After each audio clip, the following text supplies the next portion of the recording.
Test, test.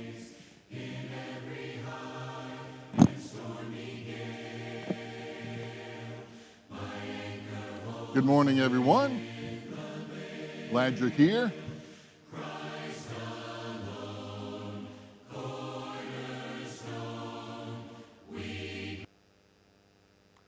I do need a little help this morning passing out a book for next week. If a couple of people would help me do that, get one side or the other.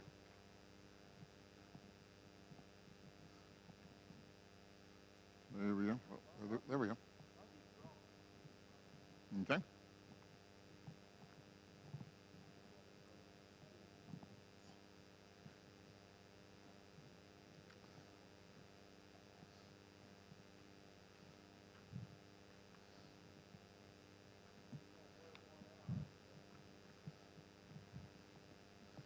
And as for today's lesson, last one in our book, y'all can have one. I've got one book left. You want it, Rob?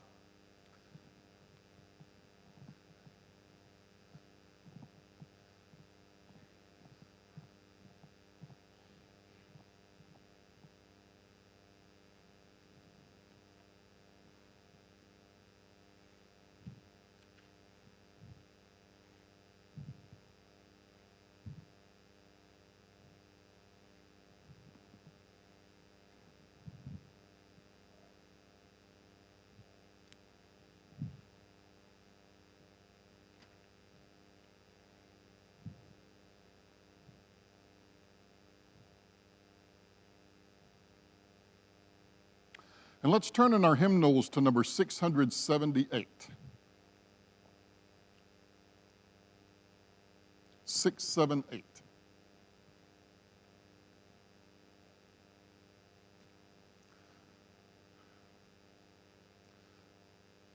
So what is it about this morning? I guess it's the weather. So our crowd is down a little bit. I'm usually Johnny on the spot. When the bell rang, I was back there talking lawnmowers with the guys and that sort of thing. So Paul is not here to lead our song. The weather knocks him out a lot. Actually, we haven't got time to waste this morning. We have a lot of scripture to cover, not a lot of time to waste. So let's sing a verse of 678, More About Jesus. That's ultimately what Bible class is about, to know more about Jesus and be closer to him than we've ever been. More about Jesus would I know, more of his grace to others show, more of his saving fullness see, more of his love who died for me. More about Jesus, more about Jesus, more of his saving fullness see, more of his love who died for me. We are in the last lesson in the current book, which was lesson number 6. We divided this book into 2 portions, mainly because it's hard to staple 12 or 13 lessons together. So we had 6, and we're passing out this morning books for the next 6 lessons in the Gospel of Luke. If you have a Bible, if you don't have a book, that's okay. Luke 8 and chapter 22 is where we are going this morning. We'll be covering from 22 till the end of the chapter. What we're going to have this morning in our Bible study is 4 miracles. We get 4 miracle stories. As I look at my Bible, and most of our Bibles have a heading to let us know what's coming in the scripture. Before verse 22, there's Jesus calms a storm. That will be the first miracle that we talk about. Then before verse 26, Jesus heals a man with a demon. And then before verse 40, Jesus heals a woman and Jairus' daughter. This is a miracle story within a miracle story. Jesus is on his way to heal Jairus' daughter and meets this woman with this medical problem along the way. So we're going to have 4 miracle stories this morning. Grouping these 4 miracle stories in this one lesson is going to prevent us from celebrating the details of each one of those miracles, but there is some benefit, too, in covering these 4 miracles together. One is the powerful impression that just comes from the weight of 4 miracles piled on top of one another.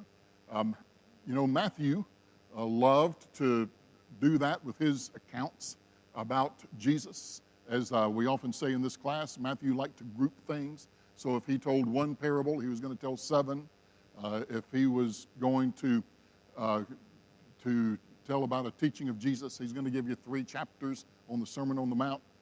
If he's going to do miracle stories, then he's going to put a bunch of them together and tell the miracle stories all in one right after another.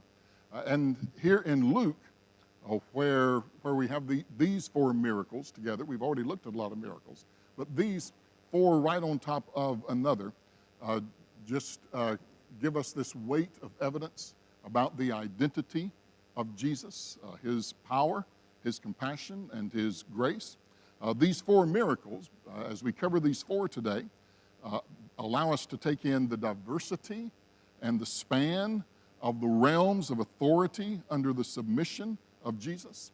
We also benefit from meeting the people upon whom Jesus has compassion and ministers to through his power and authority. So in these 4 miracles today, Jesus is going to demonstrate power and authority, first over nature, that's the calming of the storm, and then over demons, that's the casting out of the demon in the land of the Gerasenes, and then illness, that's the woman who had the medical issue that Jesus meets, and then even death. Jesus, the last miracle story, is Jesus raising Jairus' daughter from the dead. So we have these 4 miracle stories, and they are quite impressive, and they demonstrate, each one demonstrates Jesus' power and authority over a different realm that is in the world. Along the way, we then hear the witness of the disciples as they respond to seeing these miracle stories of Jesus. We meet a synagogue ruler. We see a town responding to Jesus, a nameless woman who is in crisis and yet has faith. We also get to focus, during these 4 miracles, on the purpose of the miracles, and especially in Luke's gospel. The focus of the miracles is to answer this question. And it's a question that comes, it's already been vocalized several times in past lessons, but in this lesson, it's vocalized in Luke chapter 8 and verse 25. Who then is this?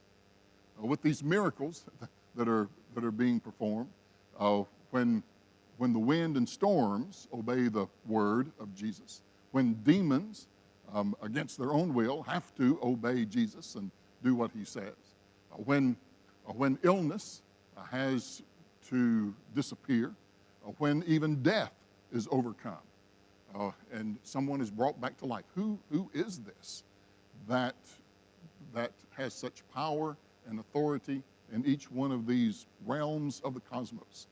So these 4 miracles together, it's helpful to see the 4 of them together.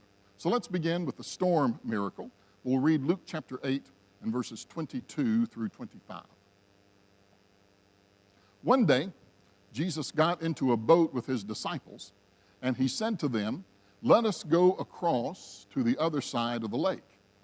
So they set out, and as they sailed, he fell asleep. And a windstorm came down on the lake, and they were filling with water and were in danger. And they went and woke him, saying, "Master, Master, we are perishing." And he awoke and rebuked the wind and the raging waves, and they ceased. And there was a calm. He said to them, "Where is your faith?" And they were afraid and marveled, saying to one another, "Who then is this, that he commands even winds and water, and they obey him?" So this is the well-known story of the calming of the storm. Uh, Luke refers to the Sea of Galilee as a lake, but they are out on a boat, and here comes a sudden storm. So this morning, one of the things that I was complaining about to David back there is Patty and I get irked sometimes when the local programming of a show we want to watch is preempted by weather coverage. I know, that gets necessary. But just recently, Patty had made this statement. She said, "Cecil, you watch. Oh, pretty soon they're not going to break in local programming just for tornadoes, but they're just going to cover a summer storm." And that's exactly what happened this morning. I went to turn on the TV. I like to watch Willie Geist this morning with Today, and there they were on TV, and they were saying, "Look at this shelf cloud. There's not really any danger to it. It's not a tornado producer, but it is interesting to watch, and there will be some wind and there will be some rain." And they watched that for an hour. So Patty was right about that sort of thing. But I will say this, and I did go outside to look. That shelf cloud was impressive. So I want you to think then, if you saw it either on TV or if you went out and looked this morning, imagine you putting up your hand to that cloud and saying, "Stop right there." You think that cloud's going to listen to you? You think it's going to stop and the clouds break apart and the sun shine just because you say so? That's your word? No, the wind is still going to blow, and the rain is still going to come, maybe even rain sideways. So Jesus was on this boat, and the storm that came up was severe enough that the disciples that he was with were in fear. Luke mentions that they were in danger because the boat was not just being tossed, but water was getting into the boat. The water was beginning to fill it, and so it was starting to run low in the water, and the lower it ran in the water, the more water was able to come into the boat. They were convinced, we're about to die out here on this lake. We're all going to drown. We're going down. And Jesus, meanwhile, was sleeping through the storm. And so they awoke him, "Master, Master, we're perishing." So Jesus did awake, and he looked at what's referred to as the raging waves. And he looked at the wind, and Jesus said to them that they should stop. The wind should stop blowing, the sea should calm. And immediately at the words of Jesus, that is just what happened. There is a line in here that's pretty interesting in verse 25. They were afraid. Now, in these 4 miracle stories, I noticed that fear is a common thread that runs through these miracle stories. Oftentimes, the word fear or being afraid itself is mentioned. Other times, it just says things like they were trembling. In the case of the storm, it doesn't use the word afraid to describe their response to the storm, but they were obviously afraid because they said, "Master, Master, we're perishing." They recognized danger. But I want you to take a look at verse 35. The last 3 words in my Bible in verse 35 is, "They were afraid." And again, this is a response to after the miracle. In the storm story that we're just reading, the word fear they were afraid after the miracle, because who is this that we're in the presence of, that even the wind and the waves obey his voice? It was a fearful thing to think you were sinking on a boat in the storm, but it's also a fearful thing to think about the powerful presence that is before you when even the wind and the waves obey the voice of this one. And in the casting out of the demonic, the townspeople were were afraid. Then in verse 37, they were seized with great fear. And then also in verse 47, the woman that came to Jesus was trembling. It doesn't use the word afraid, but she was trembling as she came before Jesus. And again, that is after the miracle. She had touched the hem of Jesus' garment and maybe thought she had done that unnoticed and without being called out. But Jesus did know, as he said, power had gone out of him. And then she was trembling as she came before Jesus. And in verse 50, Jesus told the people at Jairus' house when they reported that the girl had died, this is verse 50, do not fear, only believe. So being afraid is a thread that runs through all of these four stories. Most of the time when the word, not every time, but most of the time when the word fear or afraid is used, it's not at the crisis. It is, look at who we're with. Who is this that we are with? So this question about who is this that even the winds and the water obey him is an important question. And again, has already been formed several times in the story of Jesus and Luke leading up to this. Jesus, it's interesting, in this story, delivers two rebukes.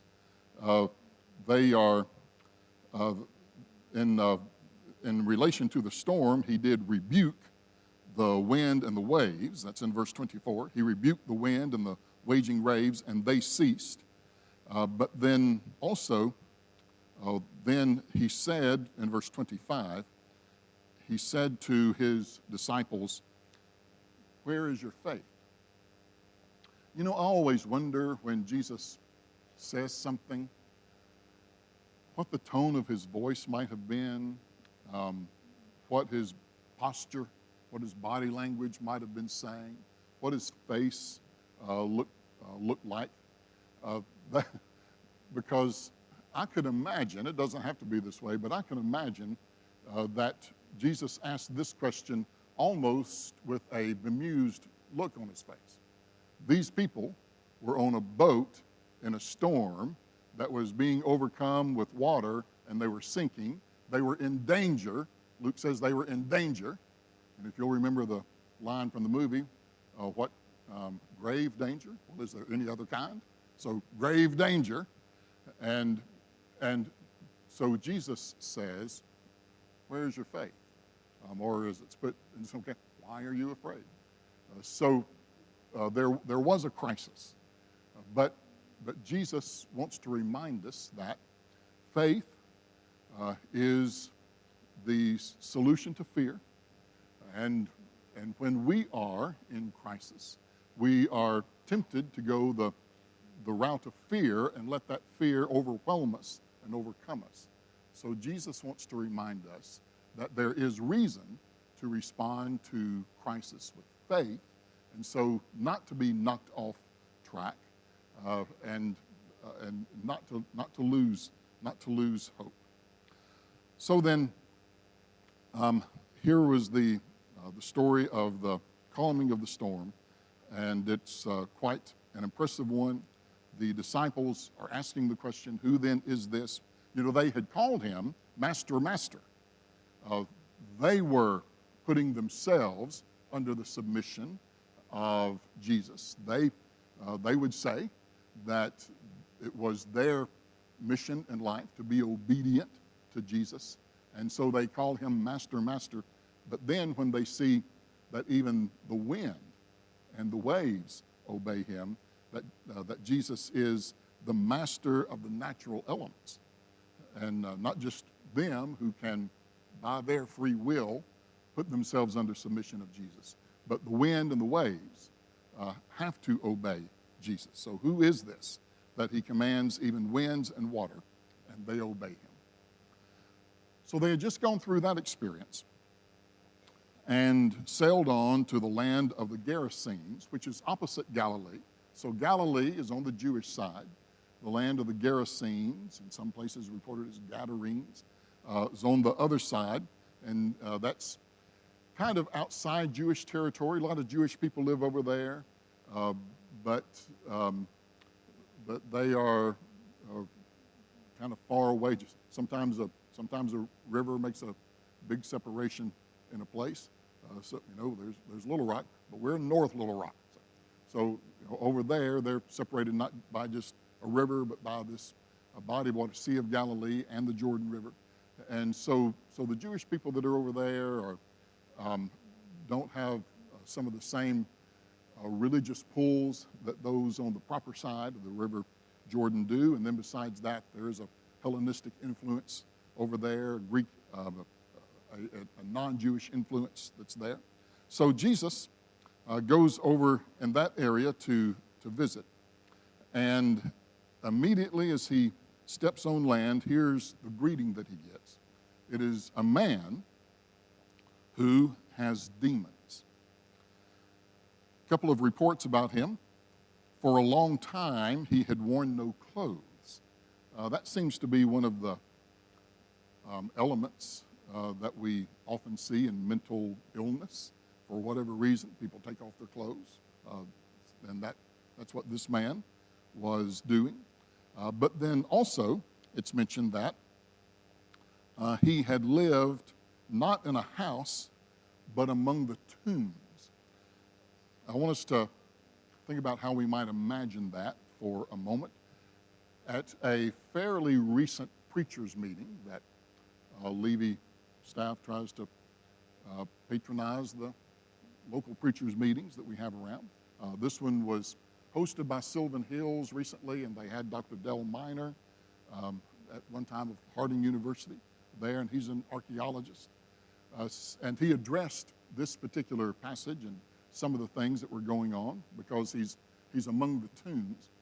Just because of our culture and the way that we live, we might imagine someone who's hanging out in a cemetery, but of course that's not what they did at that time and at that place. Imagine more the scene in Gethsemane where Jesus was buried for a short time before the resurrection. And that was a series of caves in front of which you could roll a rock, but a series of caves. Dr. Miner talked about how oftentimes those caves that were there were family owned, and there would be places to lay out a body in those caves, several different ones, so that different family members could be positioned in the same cave, at least temporarily for a while. So we're talking about an area where there were these caves, but they were caves that had been set aside for the storage of dead bodies, and that's where this man was living. He was living in those caves, and in that way, then among the dead that were there. And when this man saw Jesus, and it's more the demons reacting. They have control of this man, so it's more the demons acting than the man himself. We'll pick up reading in verse 28. When he saw Jesus, he cried out and fell down before him and said with a loud voice, "What have you to do with me, Jesus, Son of the Most High God? I beg you, do not torment me." For he had commanded the unclean spirit to come out of the man. For many a time it had seized him. He was kept under guard and bound with chains and shackles. But he would break the bonds and be driven by the demon into the desert. Jesus then asked him, "What is your name?" And he said, "Legion," for many demons had entered him. And they begged him not to command them to depart into the abyss. Now a large herd of pigs was feeding there on the hillside, and they begged him to let them enter those. So he gave them permission. Then the demons came out of the man and entered the pigs, and the herd rushed down the steep bank into the lake, and were drowned into the Sea of Galilee. We'll pick up in verse 34 in a few moments for the town's response to what happened there, but let's talk about some of the facts of this exorcism that Jesus performs with this man. It's notable that the demons know who Jesus is. In the realm of the invisible powers and authorities, all of the angels, the heavenly beings, Satan, his demons, in that realm, they know who each other are.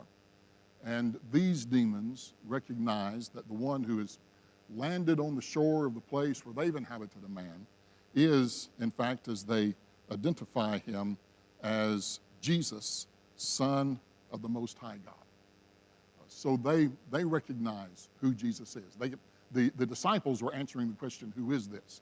The demons already know the answer to that question. Jesus is the Son of the Most High God. So they identify him. It is a helpful thing in apologetics when you're trying to prove a point, an identity, establish a truth. If someone who is an enemy of that truth or a skeptic of that truth, if that person or if that entity has to admit this truth, then that's quite an evidence that even the enemy, even the foe, even the skeptic has to say, I cede this point. And the point in this case is the identity of Jesus as Son of the Most High God. It's one thing to have a friend stand up for your truth. It's another thing for your enemy to say, you're right about that. So here are the demons, and they're making their witness about Jesus, that he's the Son of the Most High God. And as we read a few minutes ago, I wonder if you noticed how many times it is said they begged Jesus. Right after that statement in verse 28 about Son of the Most High God, they beg Jesus not to torment them. When we get to verse 31, they begged Jesus not to command them to depart into the abyss. And then in verse 32, they begged Jesus to let them enter into that herd of swine. So as the winds and the waves had been obedient to the word of Jesus, these demons know that in the power rankings of the invisible powers, that there is the Most High God with his Son and his Spirit. And this is the power of the universe, and they must be obedient. So they're begging for permission, is one of the ways that it's put. They're begging for permission for Jesus to do or not do certain things, because whatever he says, they're going to have to obey it, because Jesus outranks them, just like the wind and the sea. So then, and so they beg, first of all, not to be tormented. It's mentioned that they had often seized this man and given him some superhuman strength, where he could break bonds that would normally hold a person, and yet they couldn't strengthen this man enough to try to take on Jesus in any kind of physical way. Jesus speaks to them and asks about the name. Legion, they say, because there are many.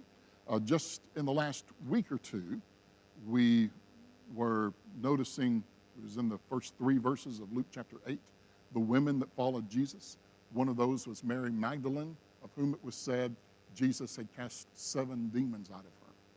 So multiple demons would inhabit a person, and legion is many, many more than 7, we would imagine, in the case of this man.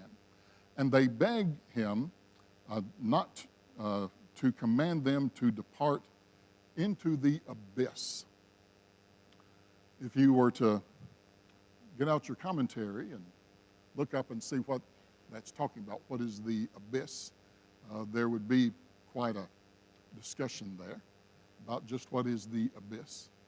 But certainly there are some ties, some Old Testament words we are familiar with. Sheol, the pit.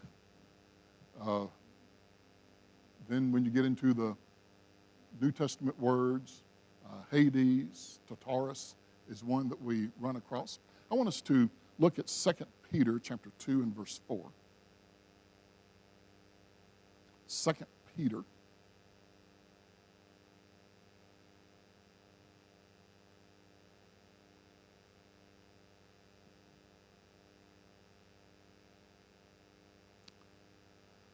Second Peter chapter 2 and verse 4 lists several judgments upon evil entities that had already been made in history, like the world when God brought the flood, or Sodom and Gomorrah when he brought the fire and brimstone. But the first one that's mentioned, chapter 2 and verse 4, for if God did not spare angels when they sinned, but cast them into, my Bible says hell, my translation says hell, but it has a footnote, and Tartarus is the word that's used, and they use that word just to transliterate, because we're not exactly sure what the translation should be.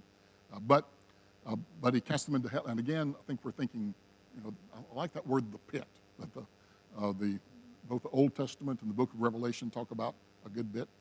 God did not spare them when they sinned, but cast them into hell, into Tartarus, into the pit, and committed them to chains of gloomy darkness.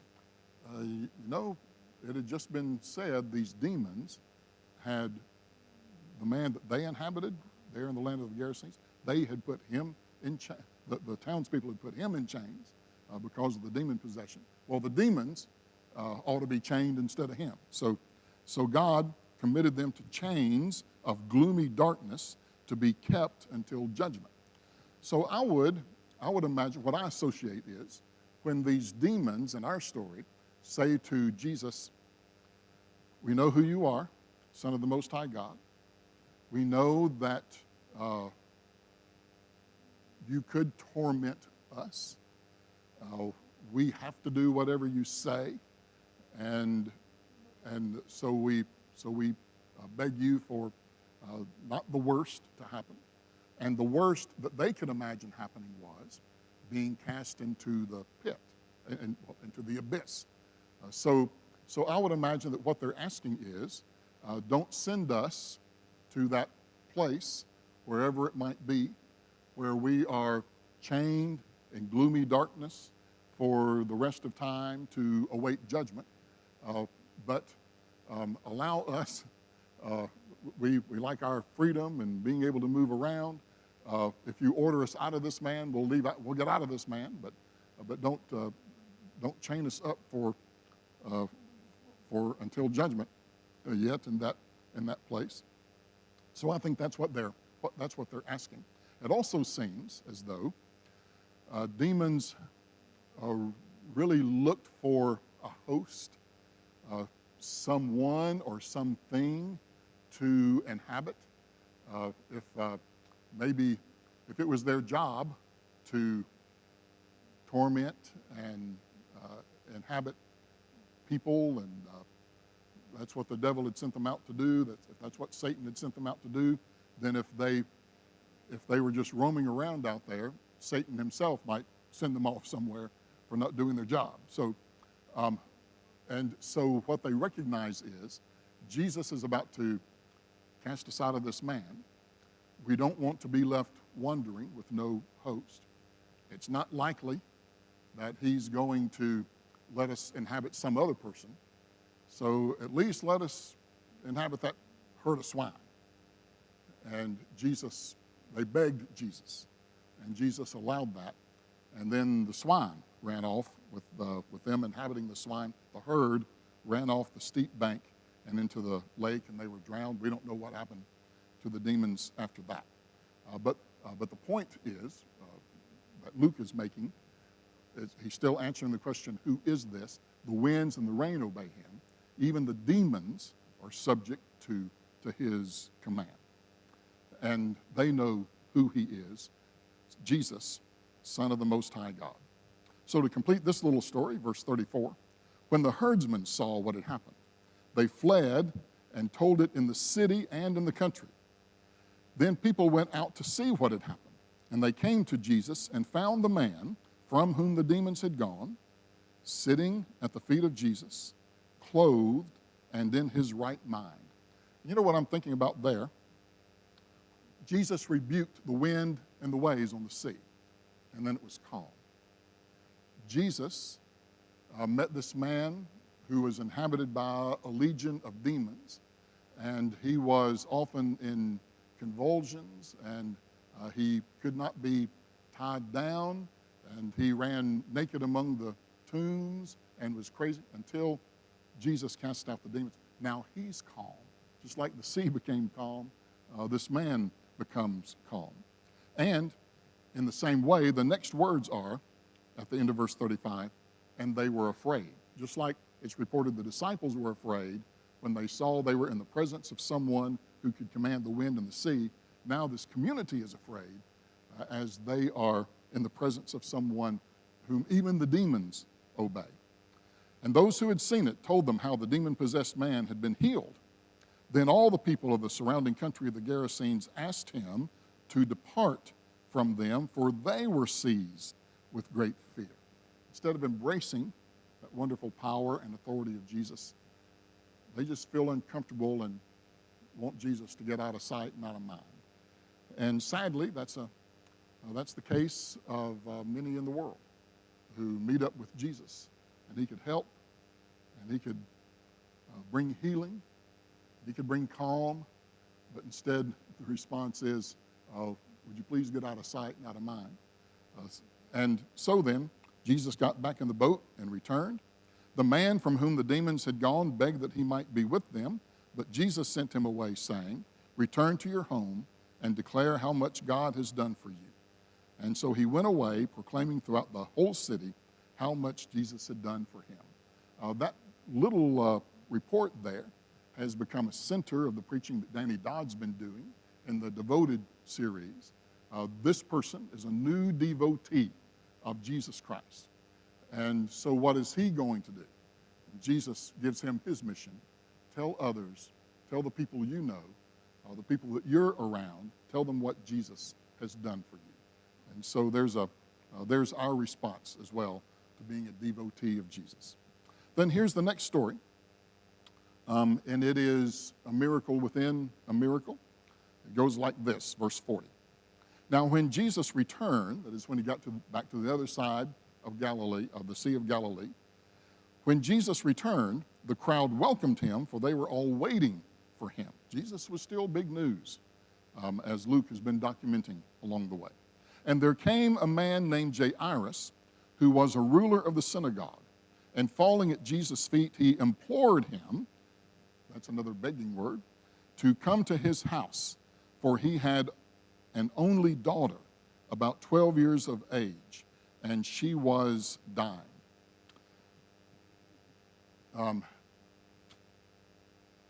There are times in Jesus' life when the local ruler of a synagogue would not be kind and helpful to Jesus and on his side. Might be a foe. But this particular ruler of the synagogue, and the community itself is, to this point, has been responding well to Jesus. I'll remind you that in this area was where the Jewish committee from the synagogue had asked Jesus to help out the centurion whose servant was dying. So there might have been good feelings, but also think about how Jesus ran into so many who were the powers that be in the local synagogues and at the temple who would have been against him. But this man is in crisis. And sometimes it is that it is a crisis that prompts us to seek Jesus. And what's happening in that instance is the same thing we've been talking about all class. We're asking the question, who is this? And we're asking it in this form, who can help? And sometimes in our crisis we know, in our hearts, Jesus is the only one who can help. And so we are drawn to him at that time. And so as Jesus went, the people pressed around him. Crowds were, consider a celebrity in a parade, and crowds are pressing in. And in the crowd, there was a woman who had a discharge of blood for 12 years. And though she had spent all her living on physicians, she could not be healed by anyone. Again, we're getting all these different witnesses about Jesus and who he is. This woman, having been with this affliction for so long, and part of the witness is she had talked to every doctor there was to talk about. She had been to MD Anderson and the Mayo Clinic and couldn't find any help. And she had spent all of her money, exhausted all of her resources trying to find help. Now finally she is at Jesus. And those facts are important because they again give witness to Jesus has a power that none else has. So she came up behind him and touched the fringe of his garment. I'm always imagining this woman thinking, in the writing that we did in the book, I called her the invisible.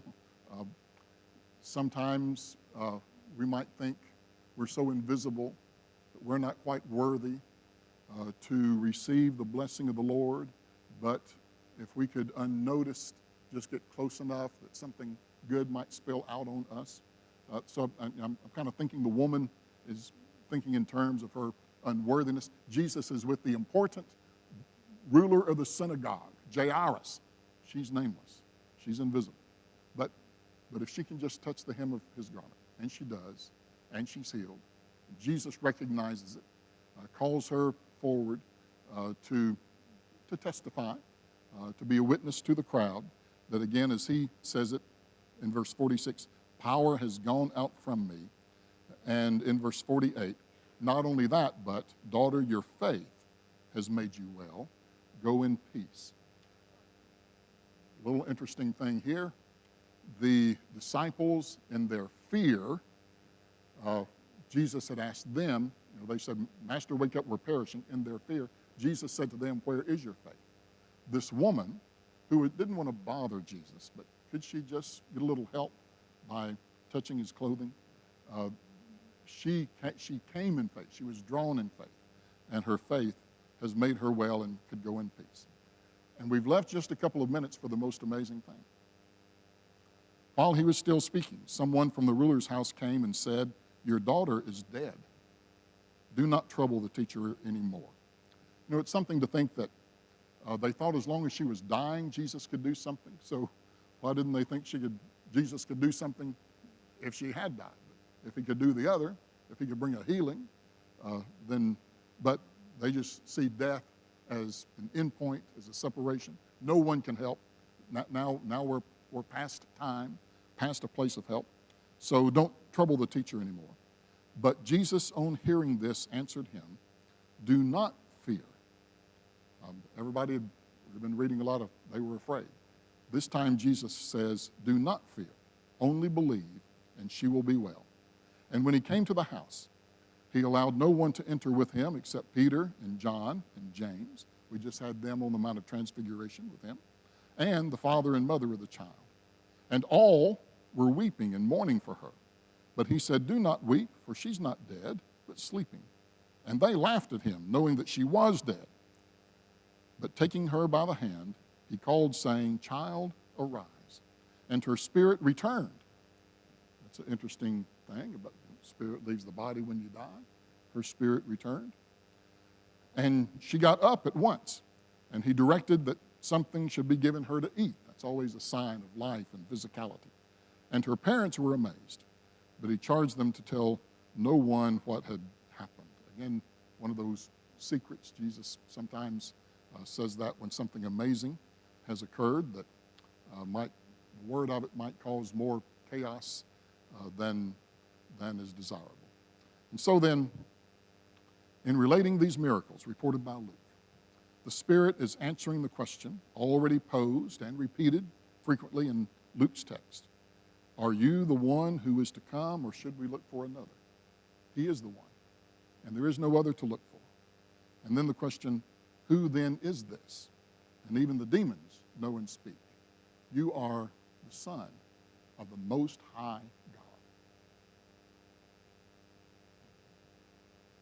By the way, if you came in late, we passed out new books to start using next week. They're up here on the front. If you'd like to get a book, those are available.